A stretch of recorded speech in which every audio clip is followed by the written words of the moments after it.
At nawa naman, Panginoon, madala namin kayo ng papuri, ng mga handog, pasalamat, mga awit, na siya namang magdadakila sa iyong pangalan. At sa ating pagniniigo, Diyos, gawin niyo po ang inyong plano para sa amin. Bless us, empower us, enlighten us. In the name of Jesus, your Son, our Lord, our Savior, we pray. Happiness laughs. Tumatawa ang tao at dapat siyang tumawa at dapat din siyang magpatawa. Maraming pag-aaral sa mga hayop kung sila ay tumatawa o nakakaya ba nilang tumawa. At hanggang ngayon, wala pa mga conclusive evidences. It seems like mga tao lang talaga ang merong ganitong uri ng regalo mula sa Diyos. At napakalaking ministry po ang magpatawa. In a manner of speaking, comedians can be considered as priests na namamagitan mula sa divine at sa human kung saan tayo ay napapagaan ng pakiramdam, napapasaya, napapatawa. How does happiness laugh? What does happiness laugh at? Laugh at yourself. Ang isang taong magiging masaya, dapat kaya niya at napagtatawanan niya ang kanyang sarili. Ang kanyang reality, ang mga katotohanan ng buhay niya na madalas hindi naman talaga nakakatawa. Pero ang pagtawa nga sa ating buhay at sa ating sarili ay dapat kung kailan hindi ito sobrang masaya at hindi ito sobrang maganda. Katulad halimbawa ni Abraham. Pinangakuan ng Diyos na magiging ama ng napakaraming mga tao, pero ang tanda na niya, 100 years old na, wala pa siya ni isang anak na maituturing na ito yung legitimate na anak niya na siyang magiging katotohanan ng pangako sa kanya ng Diyos. Minsan dinalaw siya ng Diyos at may mga kasama pang mga anghelang Diyos at hindi nagpakilala pero nakaramdam sa Abraham, nakakaiba itong kanyang panauhin. Genesis 17, 16-17. Ipinangako ng Diyos na pagpapalain niya si Sarah at magdadalang tao samantalang over 90 years old na yung tao. Sabi ng Diyos, I will bless her and you will have a son by her. She will become the mother of nations and some of her descendants will live and be kings. Abraham bowed with his face to the ground and thought, I am almost 100 years old. How can I become a father? And Sarah is 90. How can she have a child? So he started laughing. Kaharap ni Abraham ang Panginoong Diyos, napaka-serious ng subject matter, pero hindi niya napigil at hindi naman niya pinigil na tumawa. Ano ang kanyang tinatawanan? Yung katotohanan na siya ay halos ang 100 taon na at ang kanyang asawa ay mahigit 70 taon na, tapos sasabihan pa siya ng Diyos na magkakaroon pa daw sila ng anak. Isang lesson dito is laugh at yourself, not at others. Minsan yung comedy, nagiging tragedy kasi ang pinagtatawanan, iba. Dapat humanap ka sa buhay mo ng siya mong ikakatawa. At ang hinahanap nga natin, yung normally, hindi naman nakakatawa by itself dahil bakit kailangan mo pa mag-effort tumawa, kung nakakatawa na talaga. Pero yung nakakalungkot, pag nahanapan mo yon ng nakakatawa at nakakatawa, blessed ka. Laugh at your situation. Maraming sitwasyon sa buhay, hindi maganda sa tingin natin. Hindi dapat ipagdiwang at lalong hindi dapat ikatuwa. Pero anong choice mo? Malungkot, magmukmok, magalit sa mundo. That's your only other choice. So choose to laugh at it. Genesis 18, 10-14, kakambal nung kwento kanina. One of the guests was the Lord.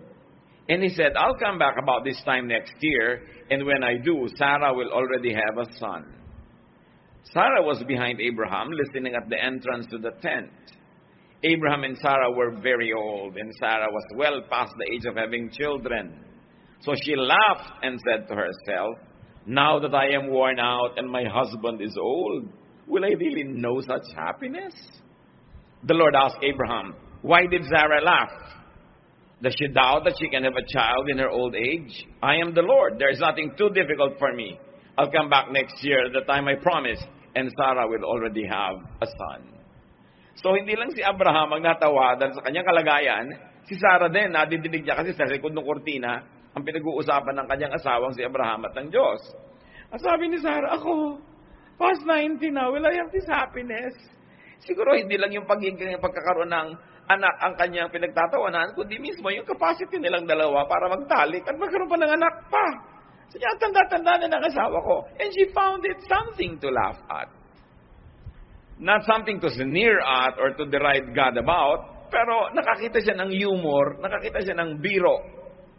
At sa katotohanan, ang Diyos, pagka binasa niyo between the lines, very humorous. Halimbawa, ang Panginoong Jesus, sabi niya, pakainin niyo mga tao, libo-libo. Sabi, wala po tayong papakain. Bago mo tayo ng paraan. Sabi ko, kailangan pakainin ng mga tao. So, nung ang Panginoon naghimala, no? Di ba? 3 konting tinapay, konting isda, pinaghati-hati. Ilan ang natirang mga tira, yung mga pispis? 12 basket nung nakolekta. 12 disciples, tigi-tigi sa siguro sila ng basket na bit-bit ng mga tira. Dahil sabi nila, wala tayong ipapakain. Para ngayon makita nila the humor of the situation, ang dami namang sobra, at sila ngayon nahirapang magbuhat. Pag tinignan ninyo yung mga dealings ng Lord, marami humorous. Kasi kadalasan lang, pag binabasa natin yung Bible, parang dan, yung ang banal-banal ng reaction mo, nawawala talaga yung humor. Pero try to read the Bible with an eye for humor and you will find lots of jokes. So laugh at your situation, not at other people's situation. Anong ibig sabihin dito ng laughter ni Sarah at ni Abraham? It's acceptance of or resignation to a harsh reality.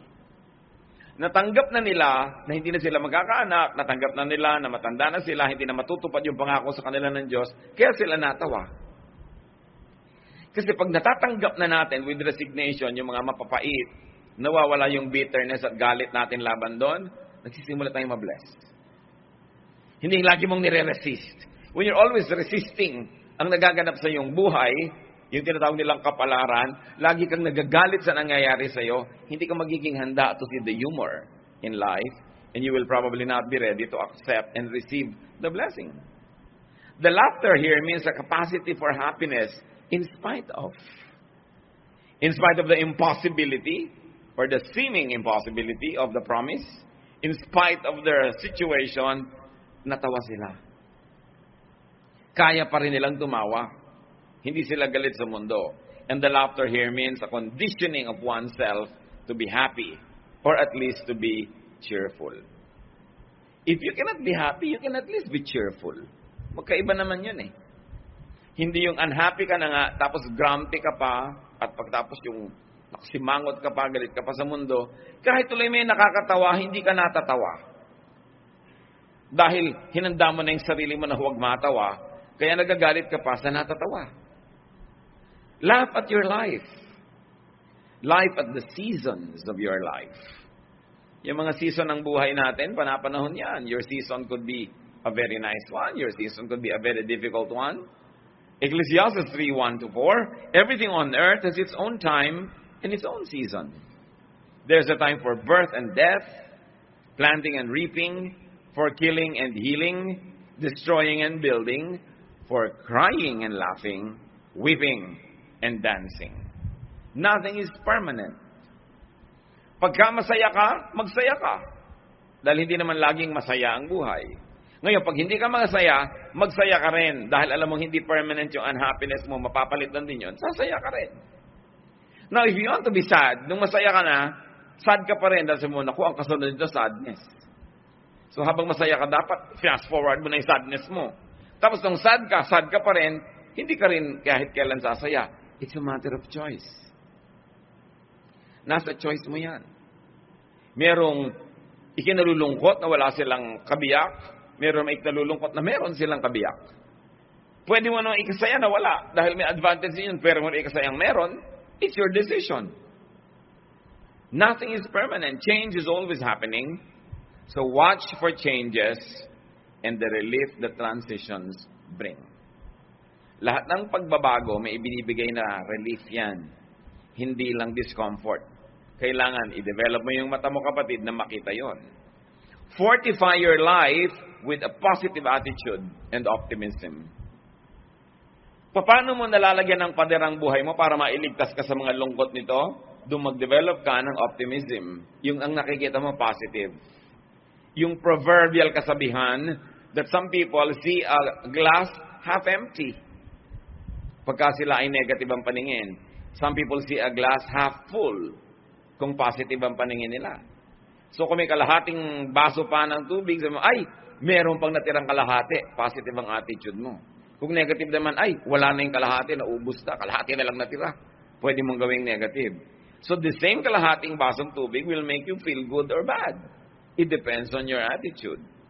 Kailangan patibayin mo ang iyong buhay sa pag-develop ng isang very positive disposition. Nasiraan kayo ng sasakyan, matagal gagawin, o maghahanap ka ng kain na ng halo-halo, kakain kayong halo-halo, mangunguyakoy kayo doon sa tindahan ng halo-halo. Kasi magreklamo ka sa buhay at magalit, maghihintay ka rin naman habang ginagawa yung sasakyan mo. It's all up to you. Fortify your life with contentment on demand. Kailangan may makita akong contentment. Kailangan sumaya ako sa sitwasyon na ito kahit nasa sinasabi ng iba, hindi ako dapat maging masaya. Nasa sayo yon. Fortify your life with cheerfulness. Positive dapat tayo sa paningin. Proverbs 15:15, the poor have a hard life, but being content is as good as an endless feast. So, yung totoo, mahirap ang buhay ng mga mahirap kasi mahirap maghanap buhay ng konti yung kinikita mo sa sobrang pagod. Sabi niya, pero kung kontento, daig mo pa ang may piyesta araw-araw. Kung mayaman ka naman, wala kang contentment, kahit piyesta araw-araw, hindi ka pa rin masaya at nasisiyahan. Bit-bit mo ang iyong kaligayahan. Dala-dala mo rin ang iyong kalungkutan. Nasa sayo kung alin na yung bibitawan at kung alin ang iyong patuloy na bubuhatin. So laugh at your comedy. Ang buhay ng tao, ang dami-daming comedy. Laugh at your tragedy. Or laugh in spite of your tragedy. Kaya sa drama, yung mukha ng tao, ang dali-daling pinapalungkot, pinapababa lang yung labing ganyan. Sa pinapasaya naman, pinapataas lang. It's the same mouth. It's the same lips. A few directions, a few movements of some muscles will already determine your disposition. Ngayon, kung masaya ka, it shows on your face. Pero kung hindi ka tunay na masaya at pinapasaya mo yung mukha mo magiging entry point ng happiness into your heart. Kaya magiging happy ka rin. You have to reverse the cycle of loneliness by at least showing a cheerful disposition, by singing a song, by smiling, by laughing, at makikita nyo may energy sa yung cheerfulness, it could turn into happiness. Kailangan yun. Yung iba naman happy na, ayaw pa maging cheerful, ayaw pa magpahalata. Ang happy-happy na. Ang laki ng kinita sa negosyo, huy, tumipa ka ba? Konti. Ayaw pang magpahalata, no? Na masaya. Gusto nang tumalon at tumili sa saya, pero ngingiti lang ng konti. Ba't mo kailangan sikilin yung ganong damdamin? Kailangan express mo yan. For Samuel 2:1-3, Hannah prayed, you make me strong and happy, Lord. You rescued me. Now I can be glad and laugh at my enemies. No other God is like you. We're safer with you than on a high mountain. I can tell those proud people, stop boasting. Nothing is hidden from the Lord, and He judges what we do. So sabi niya, you made me strong and happy. Nire-recognize itong si Hannah na ang happiness sa Diyos yan ang gagaling. Kaya dapat pag dumarating, ine-entertain. Pag wala, hinihingi. Pagka wala, pinoposition mo yung sarili mo para ma-attract sa iyo yung happiness at lapitan ka niya. Alam niyo, ang happiness, ang gusto niyang kasama, kapwa happiness. So pag yung angel of happiness, naghahanap ng kakalungan, makakasama, nakita ka nakasimangot, sa palagay mo, lalapit sa'yo? No. Pero pag may nakita yung nagsasaya, doon pa rin uli yung sasama, because happiness begets happiness. Kaya kailangan ina-attract mo yung happiness. Sa itsura mo, sa kulay ng damit mo, sa ayos ng furniture mo, sa itsura ng hain mo, you attract happiness. Kahit ang iuulam mo lang tuyo, pero korting bulaklak pa ang mga kamatis na nakapaligid, you attract happiness. Pero may 3 tuyo doon na hiwa-hiwalay pa, nakakaantok tingnan. Diba, nakakawalang ganang kainin, lalo't ang lamig-lamig na. Tapos, hindi pa nakangiti ang mga kumakain. Si Job, na ang daming naranasan na hirap sa buhay, chapter 5, 23-26, in times of war and famine, God will keep you safe. You will be sheltered without fear of hurtful words or any other weapon. You will laugh at the threat of destruction and famine. Di ba pag may threat of destruction and famine, you are scared, so you will laugh. Tinatakot ka ng buhay na maghihirap ka, tatanda ka, magkakasakit ka, you will laugh. Yung Proverbs 31 lady, you will laugh at the days to come. Yun ang sinasabi. And you won't be afraid of wild animals. They will no longer be fierce, and your rocky fields will become friendly. Your home will be secure and your sheep will be safe. You will have more descendants and there are blades of grass on the face of the earth. You will live a long life and your body will be strong until the day you die. This is the hope of somebody who believes in God. This is the promise that people who believe in God will always hold on to no matter how bleak the present time is. Kaya sabi niya, in times of war and famine, in times of threats of destruction, you will laugh. Meron tayong pwedeng pagkunan ng malalim na ligaya kahit yung katabi nating katotohanan, the immediate and the here and the now, seem to be very difficult. Because you know that God is in control and that God loves His people. Your situation will change. Or if your situation doesn't change soon enough, you can change your attitude about your situation. Dalawa lang naman ang pwedeng magbago. Nagbago yung sitwasyon o binago mo ang iyong pananaw. Katulad nung grape na hindi maabot-abot nung bear, yung sour grape. Inaabot niya yung grape, hindi niya maabot. Sabi niya, di bale, maasim naman. Huwag na lang. Pinalitan niya yung attitude niya para hindi siya malungkot. Yun tinatawag na sour grapes. Nag-sour grapes ka na naman. Sabi mo, hindi ka ba niligawan nung lalaking yan? Wala namang kwenta, mukhang tamad. Sour grape, di ba? Kahit nga tamad, bubuhayin mo, iligawa ka lang. No? Pero, sour grape ka lang dyan. Defense mechanism natin yon. Bakit mo naman papalungkotin yung sarili mo sa nakakalungkot na sitwasyon na nga? Umimbento ka ng paraan para sumaya. It is your duty to yourself. We have to cope. At mga kapatid, yung mga ibang tao, yung mga coping mechanisms nila, huwag nating maliitin, huwag nating masamain when people are just trying to cope. Kung minsan may nagtatawa na ng ang lakas, naiinis agad yung mga manang. Iirapan agad yung nagtatawa na ng malakas. Ano man ang malay mo, 30 araw na siya umiiyak, ngayon lang siya gumawa ng kaligayahan, o kaya umiimbento kahit hindi totoo para lapitan man lang siya ng kaligayahan, siya ay naglalagay ng pain, tumatawa siya, tapos magagalit ka pa sa kanya. Meron pa nga na isang babae na kung magbihis talaga, hindi mo malaman kung planet man o kung clown o anghel, no? May mga conservative na women sa church, pinagsabihan siya. Sabi niya, sister, bakit naman ganyan ka magdamit? Hindi nakaka-glorify ka, Lord. Hindi daw nakaka-glorify. Alam niyo, sabi ng kapatid natin na yun, ito na lang ang kaligayahan kong natitira sa buhay. Kung alam niyo lang pinagdaanan kong pait at hirap, dito na lang ako sumasaya, papakialaman niyo pa ako. So mula nun, hindi na siya dinyadge. Basta naman hindi malaswa yung damit mo, yung iba naman kasi pati pananamit ng kapwa, pinapakialaman. Ano ba naman itong babaeng to? Laki-laki ng ribbon sa ulo. Diba? Mabuti kung may kahon pa rin at ribbon nasa ulo. Masaya siya. Hindi ka naman inaano. Hindi mo alam ang ginagawa ng tao. Kung minsan may kain ng kain, meron naman, magpa-party. Sabi mo, ang hirap-hirap na nga niya, nagpa-party pa. Hindi mo alam, yun na lang ang kaisa-isa niyang taya para sumaya siya, para makakope siya sa situation. We all cope. So you don't trivialize the mechanisms of people when they try to cope with loneliness and with sadness. Now, what's the wonder of laughter? Laughter is not only the best medicine, it is also the best defense and offense against tragedy. Pag kaya mong tumawa sa anumang bagay, hindi ka maitutumba ng anumang bagay na yon. Proverbs 17:22, if you are cheerful, you feel good. If you are sad, you hurt all over. So it's your choice. Will I be cheerful?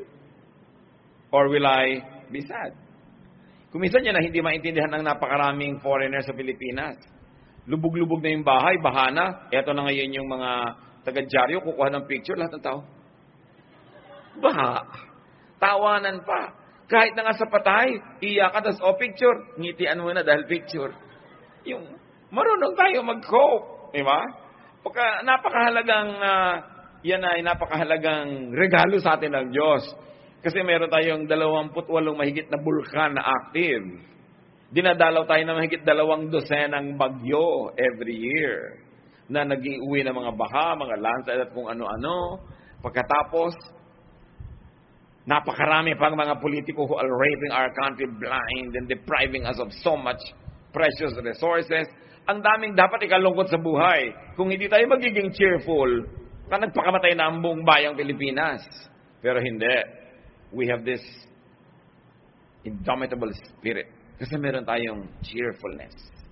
Meron tayong kakayahang magsaya sa konti-unti ang bagay at kaliit-liit ang bagay, kaya nating ipagdiwang ang buhay. At yan, huwag niyong palitan. Magandang karakter natin yan. Kahit kuminsan mukhang mababaw. No? Kahit kuminsan para yun lang, masaya ka na. Pero buti nga ako sumaya. Buti nga, madali akong pasayahin, mababaw lang. Kasi ang hirap pa, ang dami pang kailangan para sumaya. Sabi, if you are cheerful, you feel good. So, pag hindi kayo masaya, mga kapatid, huwag kayong magmukmok. Humanap kayo na ikakasaya. Palitan nyo unang-unang ekspresyon ng mukha nyo. Kasi yung ekspresyon ng mukha nyo, magnet yan. Pag nakasimangot yan, sa palagay nyo, anong tinatawag niya? Diba? Kalungkutan. So, kailangan mag-drawing ka ng ngiti sa iyong mga labi. Kahit hindi yun totoo sa iyong puso, mamaya magiging totoo na yun kasi tatablan ka ng sarili mong pagtatawa dyan. May effect yan.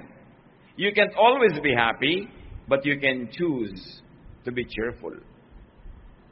Nakakapagpagaling ng mga sugat ng damdamin ang ating cheerfulness. Now, cheerfulness is not dependent on outward events. It is dependent on your attitude. Therefore, you are in control of it. Hindi mo makontrol ang mga nangyayari sa labas, pero kaya mong kontrolin yung kalooban mo, pwede mong isagot doon cheerfulness. Because cheerfulness and laughter empowers. Kita ninyo, pag may malakas tumawa, parang kanya yung buong hall. Parang nabili na niya yung buong bus sa pagtawa niya, dinig ng lahat. Laughter empowers. No? Proverbs 17:22, a cheerful heart is good medicine, but a crushed spirit dries up the bones. Kaya tayo, mga kapatid, merong ministry of cheerfulness. Kasi pagka ikaw ay malungkot, hindi lang sarili mo yung naapektuhan. Naapektuhan yung mga katabi mo, mga mahal sa buhay, mga nasa paligid. Tayo may pananagutan din sa isa't isa na magpasaya sa isa't isa. Hindi komo malungkot ka, may karapatan ka ng palungkutin lahat ng tao. Meron tayong pananagutan to keep a group spirit, no? Esprit de corps, kailangan buhay. At lahat yan nagko-contribute. Sa inyong pamilya, kung malungkot yung mood, magdagdag kayo ng happiness. Hindi yung tinakausap na kayo, ayaw pa kumibo, pinapakain na kayo, ayaw pa lumabas ng kwarto. Inaalagaan pa kayo. Samantalang dapat katulong kayo na nagpapasaya sa buong pamilya. Kung tayo ay merong mahal sa buhay na may sakit, meron tayong mahal sa buhay na nakaranas ng tragedy, o kaya namatayan ng ating pamilya, lahat tayo may tungkulin na itaas yung mood ng family. Hindi pababain pa yon. We should contribute, no, to the improvement of the atmosphere. Cheerfulness is self-help. Pag ang sarili mo ay pinapasaya mo, naiinip ka, it's self-help. Isa sa mga kalaban ng tao, inip. Lalo kung medyo may edad ka na ng konti o wala ka masyadong ginagawa, naiinip ka. Anong gagawin mo? Kailangan you should cheer yourself up. Kaya yung mga iba, anong nangyayari pag naiinip? Umiimbento ng mga bisyo, nagda-drugs, naglalasing, o kaya kung ano-anong sinusuot ng mga panganib, mga thrill, lalong problema ang nagiging bunga. Hindi lang tuloy inip yung nagiging problem, nagkakaroon pa ng crisis, nagkakaroon pa ng tragedy. Cheerfulness is first aid. At may mga tao na kung nagkakasagutan sila, nagkakainisan, kung may pumasok lang na isang nakakatawang bagay at pareho silang tumawa, solve na yung problem, hindi nalalaki yung gulo. Kasi yung pagtawa, nakaka-break yan ng momentum ng pag-aaway eh. Pag may nakakatawa, kaya kung minsan nag-aaway kayo, may isang kaibigan kayong kengkoy, pinapatawa kayo, nagagalit ka. Huwag kang magpatawa dyan. Buti nga, pinapatawa ka. Diba? At kung kaya mong tumawa, tawanan mo. Kung hindi, imbentohan mo ng tawa. Masisira yung atmosphere of gloom at maaaring napakalaking pag-aaway ang hindi matutuloy dahil lang nagtawanan kayo. Cheerfulness is surgery. It can take off a part of your life that is undesirable or that is horrible. Pagka nagkaroon kayo ng katuwaan. Cheerfulness is antidote. Kasi pag marami kang naipon na happiness and cheer in your life, kayang-kaya mong tumanggap ng mga hirap dahil maraming nakadeposit na positive, maraming mang ma-withdraw na negative, ang natira pa rin maraming positive. So cheerfulness is defense and offense. It is a powerful survival mechanism. Kapag may tawa ng tawa, huwag yung pigilin. Huwag yung lagi yung sinisikil yung tawa ng tawa. Dahil musika, sa tenga natin yung laughter. Nakakahawa nga yan yung tawa. Subukan ninyo, maglagay kayo sa iPad nyo, o kaya maglagay kayo sa recorder, maglagay kayo sa computer nyo ng mga tawa. Yung talagang tawang parang gumugulong sa sahig yung tumatawa. Makinig ka lang, natatawa ka na rin. Lagyan nyo kaya ng panaghoy. Ang i-recording nyo, yung mga iyak. Hindi nyo, may talab din sa inyo yan. Pinipili nyo kung anong dinidinig. Pinipili nyo kung anong pinapapasok sa tenga, kasi pagpasok sa tenga, pumapasok sa brain. Pagkapasok dyan, brain na Kaya inaabangan nyo kung ano ang magandang pwedeng papasukin at makaka-effect sa inyo. Psalm 35, 27-28, let all who want to win be happy and joyful. From now on, let them say, the Lord is wonderful. God is glad when all goes well for His servant. Then I will shout all day, praise the Lord God. He did what was right. Pero ang mahalaga dyan yung sinasabi, if you want to win, be happy, be joyful. Yung palang premyo na. So find the bright, light, funny side of things. Lahat ng bagay has at least two sides. Gusto nyo mag-enroll, hindi kayo naka-enroll. May funny side din yun. Mag-e-exam kayo sa board, hindi kayo pumasa. May funny side din yun. There is also something that could be cheerful about. Kung hahanapin nyo lang. Laging at least two sides yan. So dapat ang hinahanap nyo yung magpapasaya, hindi yung magpapalungkot. Proverbs 15:30, a friendly smile makes you happy, and good news makes you feel strong. So minister with your smile and with your cheerfulness. A friendly smile daw makes you happy. Tama naman. So why don't you make others happy by smiling? Hindi yung lumalapit pa lang sa'yo, may sasabihin sana ako sa'yo. Ano? Di ba? A friendly smile makes people happy. Pwede mo sabihin, ano? Pwede mo naman sabihin, alam mo, kinakalungkot ko, hindi ko mabibigay ang gusto mo. Pero nakangiti ka pa rin. Pero yung pang-discourage mo, baka kautangan, baka kahingan, baka kaabalahin, para kaagad tigre. Bakit?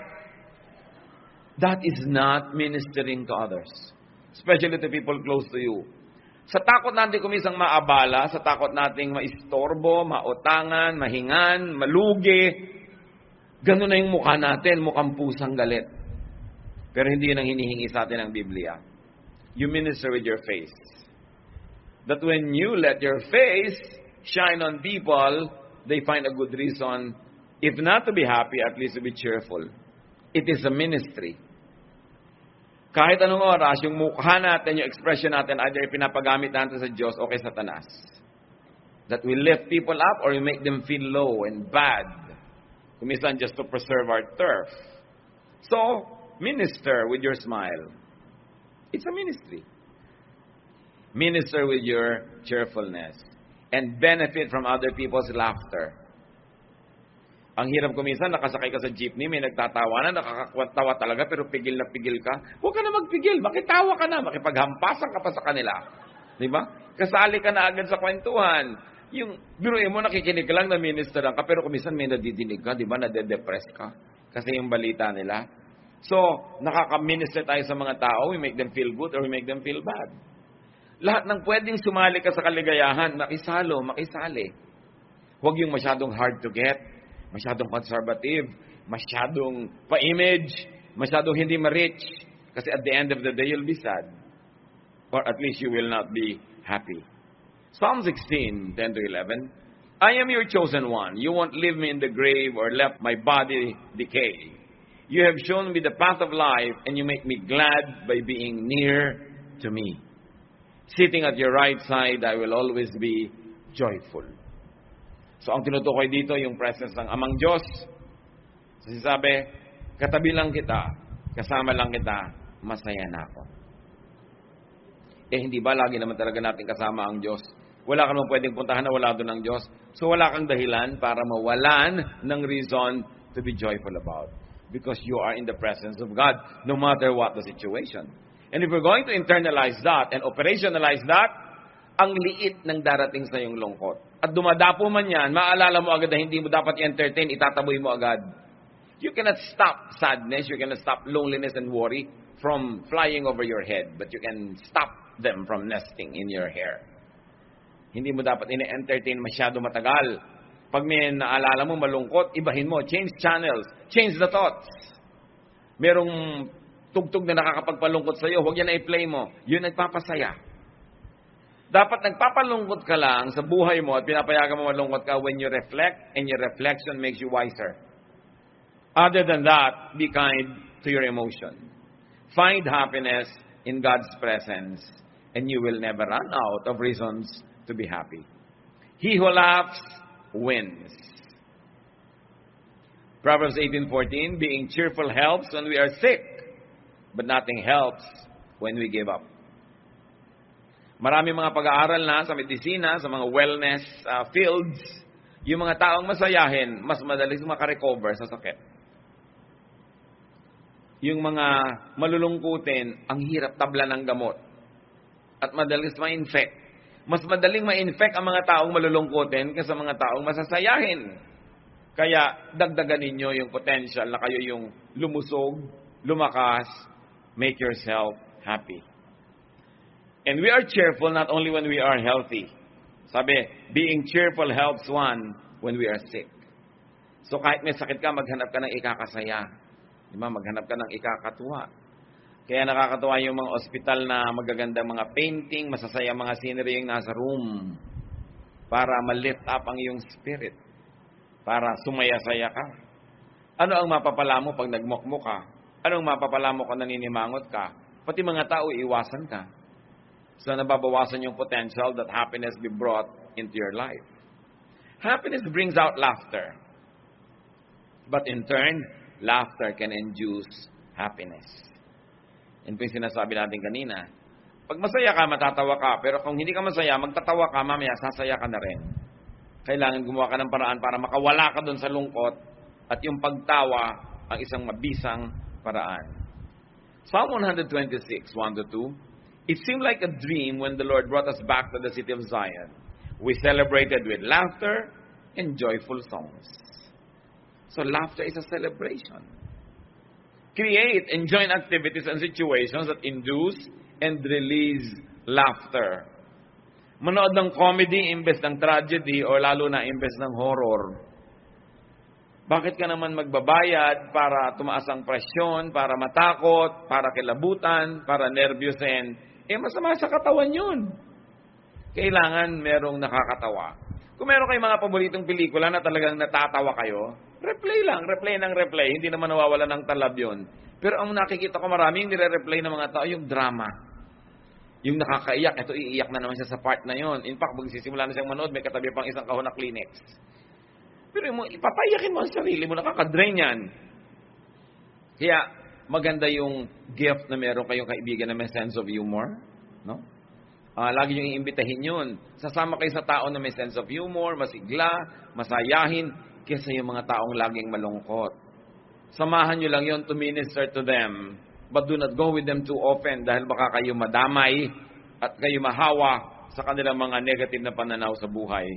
Proverbs 15:13, happiness makes you smile, sorrow can crush you. Kaya naman tayo dapat gumagawa ng paraan para ang pamilya natin mapasaya, hindi mapalungkot. Pinag-aaral ka, mag-aaral ka para sa oras ng graduation, kasama ka sa marcha, masaya. Diba? Ikaw naman na padre de pamilya, maging tapat ka sa iyong asawa dahil napakaraming tragedy ng pamilya dahil itong si lalaki ay naglaro ng apoy. Or paminsan-minsan si babae, pero mas masyadong bihira. Ang dalas-dalas yung tatay. 85% yata ng kalungkutan ng pamilya madalas galing doon sa tatay. No?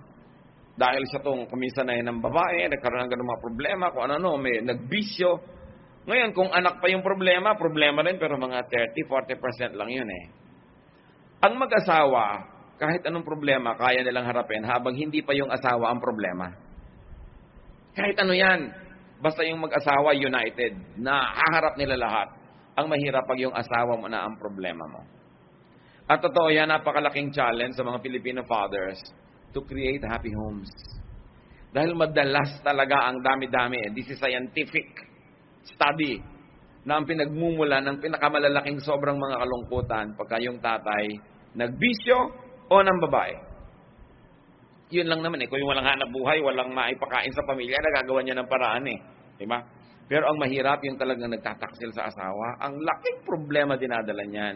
And you torture one another. So you have a ministry to one another. Maging tapat ka sa iyong asawa, maging tapat ka sa iyong magulang. Huwag kang magloko sa iyong mga pag-aaral. Babae ka, huwag ka munang magpakalat-kalat kung saan-saan and reserve your pregnancy after marriage. Hindi ang aga-aga nangyayari, nahihirapan yung buong kamag-anak mo. Lahat tayo may pananagutan sa isa't isa. At meron tayong kontribusyon dapat na kaligayahan sa pamilya, sa community, sa bansa. Hindi ang kontribusyon natin, kalungkutan nila, pag-aalala, pamamroblema, kahihiyan. Dapat siniserious natin that we must be positive contributors to our families. Happiness is a gift from the outside. Cheerfulness is an attitude from within. So kung wala ka ng gift from the outside, begin from within you. Kasi kaya mo yun to be cheerful. Happiness you receive, cheerfulness you create. Happiness brings cheer. Cheerfulness extracts happiness from the universe. Yung mga cheerful, palangiti, mga pag-imbento ng kasiyahan, nakakatas nila ang mga planeta at nakakakuha sila ng kaligayahan mula doon. Kailangan marunong tayo ng ganong skill to extract happiness from any situation because you have a cheerful attitude. So laugh and be happy. You were fearfully and wonderfully made. And you were made by God to enjoy this life, to enjoy His creation, to enjoy His goodness, not to suffer. Kung may suffering ang pamilya natin, ang ating grupo, huwag na nating dagdagan pa. Kung minsan, mga magulang nyo may problema, yung mga anak naman magre-rebelde pa, sasabay pa, dinadagdagan nyo pa yung problema.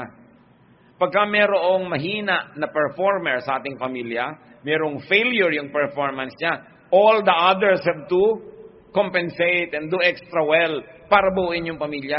Hindi yung magdadagdag pa kayo ng problema, may problema na nga. Dapat patibayin.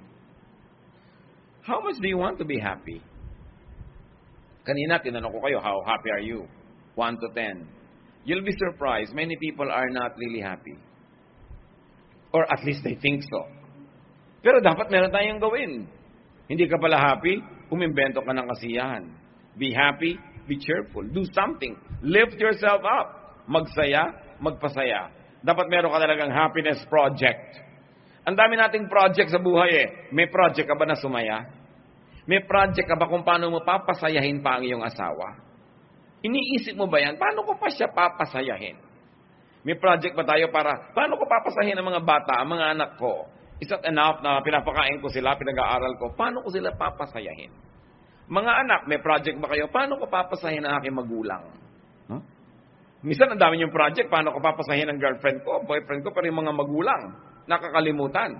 Kailangan, paano ko papasayahin ang parents? At eto pa, mga kapatid, paano natin papasayahin yung mga grandparents, yung mga lolo at lola? Mga nabiyuda, wala na masyado ka-partner sa buhay. Paano natin sila lalong paparamdamin na welcome sila at kasama sila at hindi sila nag-iisa?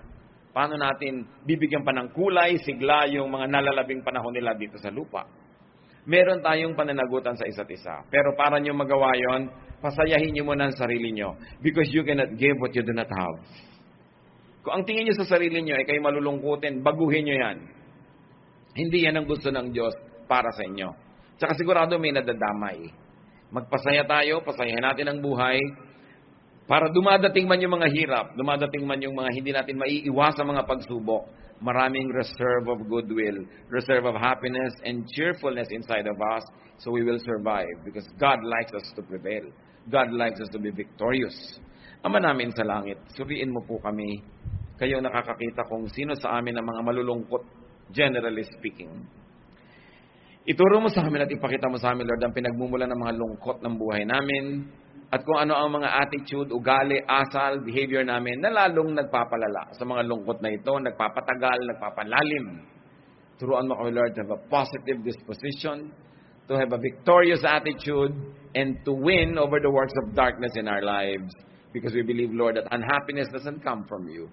Sadness, sorrow doesn't come from you. It comes from the enemy, who prowls around like a roaring lion looking someone to devour. Teach us to be watchful, teach us to be wise, and to reject the advances of the evil one to make us sorrowful. Turuan mo kami, Lord, to take control of our lives under your power and guidance so we can make ourselves and the people around us happier. Magbulay-bulay tayo mga kapatid. Identify natin sa tulong ng Espiritu ng Diyos yung ating mga ugali, asal na nagpapalungkot.